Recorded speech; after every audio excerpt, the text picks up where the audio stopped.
అది ఏది ఏమైనా మీకు మేము ఎప్పటికీ రుణపడి ఉంటాం. చాలా మంచి ఫలితాన్ని రాబట్టారు.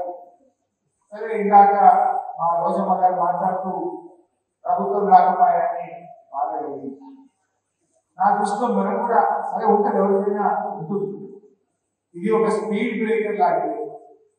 స్పీడ్ బ్రేకర్ వస్తే ఏమైతుంది, బండి స్లో బ్రేకర్ మెల్లగా స్పీడ్ బ్రేకర్ దాటినాక మళ్ళా పికప్ తీసుకుంటారు కదా. తప్పకుండా టీఆర్ఎస్ పార్టీయే ఈ తెలంగాణకు శ్రీరామ రక్ష. ప్రజలు తప్పకుండా మనం గుర్తిస్తారు. ఇప్పుడు మనం కూడా తెలుసో తెలియక తప్పులు చేస్తే సవరించుకుంటాం, తప్పేమన్నా మనిషి కదా. ఒకవేళ ప్రజలకు నచ్చని విషయాలు నిర్ణయాలు ఉంటే సమీక్షించుకుందాం, దాన్ని సవరించుకొని ముందుకు సాగుదామని చెప్పి మనం చేస్తాం. అయితే మీరందరూ కూడా ఎవరు ధైర్యం పడాల్సిన అవసరం లేదు. బీఆర్ఎస్ పార్టీకి ఇది కొత్తగా ఎన్నో జయాలు చూసినాం, అపజయాలు కూడా చూసినాం. పూలబాట చూసినాం, ముళ్ళబాట చూసినాం. ధర్నాలు చేసినాం, పోరాటాలు చేసినాం, జైళ్ళలో పడ్డాం, లాఠీ దెబ్బలు తిన్నాం, రైలు పట్టాలు ఎక్కినాం, తెలంగాణ రాష్ట్రాన్ని సాధించినాం కదా. బీఆర్ఎస్ లేకపోతే, ఈ గులాబీ సైనికులు లేకపోతే తెలంగాణ వచ్చేదా? కానే కాదు, రానే రానున్న తెలంగాణ తెచ్చిన మనకు ఈ పోరాటం అంత కొత్తది కాదు. కొట్లాడతాం, ప్రజల పక్షాన పోరాడుగా. ప్రజలు మనకు బాధ్యత ఇచ్చారు, ప్రతిపక్షంలో బాధ్యత ఇచ్చినారు. వాళ్ళు చాలా హామీలు ఇచ్చారు. 1 కాదు 2 కాదు 412 హామీలు ఇచ్చినట్టు ఇవన్నీ మనం అమలు చేయించాల్సిన బాధ్యత మనకు. టైం ఉన్నటువంటి రోజు టైం కావాలో ఒప్పుకోవచ్చు. వాస్తవానికి ఇప్పటికే చాలా మాటలు వచ్చింది. మీకు తెలియదా? ఏమన్నారు?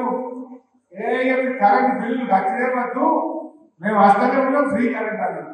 ఇప్పుడే ఊళ్ళో పని వచ్చి 30 బిల్లు వసూలు చేస్తున్నాం. మాట తప్పలేదా లేదా? మీరు వర్గ అవ్వకుండా మేము వస్తూనే ఉన్నాం, రాగానే 500 బోనస్ ఇచ్చి పట్టుకోవటమన్నారు. కొన్నరా? ఆనకాలం అంతా చెప్పి బోనస్ నానే లేదు. రైతు బంధు పైసలు ఇప్పుడు వస్తే 10,000 వస్తాయి, మీకు తెలిసిన వస్తే 15,000 అంటారు. అన్నారా? నా 10,000 15,000 ఏమన్నారు? మేము గెలిస్తే 10, నేను గెలవగానే 15 వస్తాయి అంటారు. మరి గెలిచిండు 15,000 ముచ్చింది లేదు, అదే పాట 10,000 ఇస్తామన్నారు. అన్నీ వచ్చినాయా? మీకు ఒక విషయం చేయాలి. కరోనా వచ్చిన కష్టకాలంలో కూడా ఎమ్మెల్యేల జీతాలు బంద్ పెట్టి, మంత్రుల జీతాలు బంద్ పెట్టి, ఉద్యోగస్తులకు సగం జీతం ఇచ్చిండు, రైతులకు మాత్రం సకాలంలో రైతు బంధు కరోనా వచ్చిన ఏడాది కూడా రైతు బంధు లేదు కాలేదు. జీతాలు బంద్ అయినాయి ఎమ్మెల్యేలు మంత్రులు, కానీ రైతులకు మాత్రం రైతు బంధు పైసలు ఇచ్చింది. ఒక్కసారా 2 సార్లు 11 విడతల్లో 72,300 కోట్ల రూపాయలు ఇచ్చింది కేసీఆర్ ప్రభుత్వం.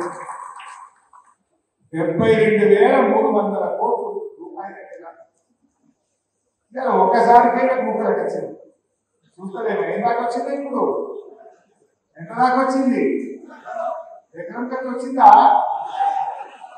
ఏమైంది వచ్చింది అంటే కేసీఆర్ రైతుల మీద ఉన్న ప్రేమ ఉంటుందా అని కనబడుతుందా లేదా? ఇంకో విషయం గుర్తు చేయాలి. మొదలు 2017లో స్కీమ్ వచ్చినప్పుడు ఎకరానికి 8,000 ఉంది.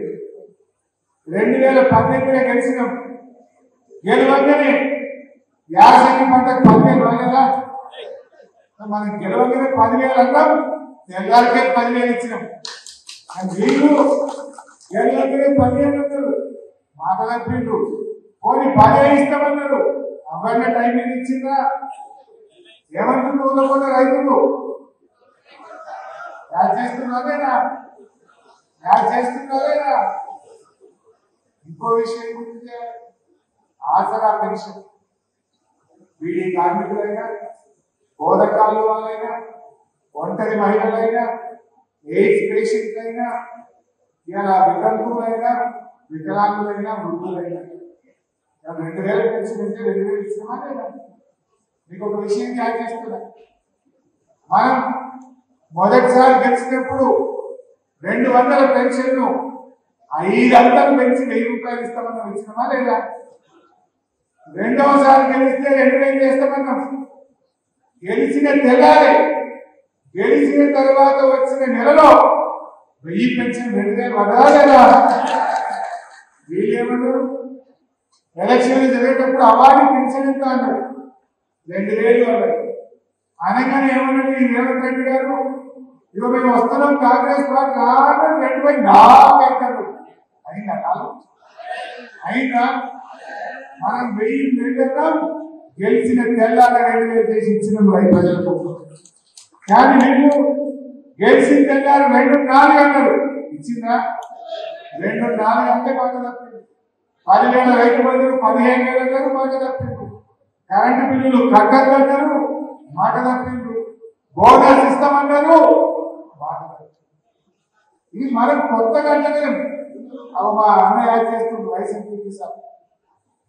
రుణమాఫీ ఏళ్ళంగానే డిసెంబర్ 9వ తారీఖు నాడు 2 లక్షలు ఒక్కరేసారి మాఫీ అన్నారు. అయినా అదేవిధంగా అన్ని మాట్లాడుతున్నప్పుడు అడుగుతావో ఇప్పుడే అడుగుతా వాళ్ళు నీకు కొత్తగా ఏమి అడుగుతారండి ఆయన. నువ్వే ఏంటి చెప్పినావు? 700 మళ్ళీ 4,000 ఇస్తాను. నువ్వు అందరినీ యాడ్ చేస్తున్నాయి. 700 కొత్తగా లోన్లు తెచ్చుకొని బ్యాంకులో లైన్ కట్టి 9 తారీఖు 2 లక్షలు మాపండి. నువ్వు అన్నదే యాడ్ చేస్తున్నాయి. 700 15,000 రైతు బంధు ఇస్తాను. నువ్వు అన్నదే యాడ్ చేస్తున్నాయి. 700 500 బోనస్ ఇస్తా వాటిని అమ్ముకోకు అంటే ఏమైనా నీ బోనస్ అని నువ్వు అన్నదే నేను యాడ్ చేస్తున్నా తప్ప కొత్తగా అడుగుతున్నా. ఇది కొత్తగా అడుగుతా మీ డేట్లు నేను కట్టినా. మీ హనుమంతరావు గారు అంటూ హరీష్ రావు తొందరపడుతున్నాడు. ఏం తొందరపడలేదు, ప్రజలు అడుగుతున్నారు. నువ్వు పెట్టిన డేట్లే కదా ఇది. నేను ఇంకా డేట్ పెట్టినా, నువ్వే డేట్ పెట్టినావు. నువ్వు పెట్టిన డేట్ యాడ్ చేస్తున్నా. నా సంగతితో ప్రజల పక్షాన ప్రజలు మమ్మల్ని అడుగుమని ప్రతిపక్షంలో కూర్చోబెట్టిండు. ఆ ప్రజల పక్షాన యాడ్ చేస్తున్నాం. ఆయన నువ్వు మాట తప్పింది మేమా నువ్వా? ఇవాళ ప్రజలకు సంబంధం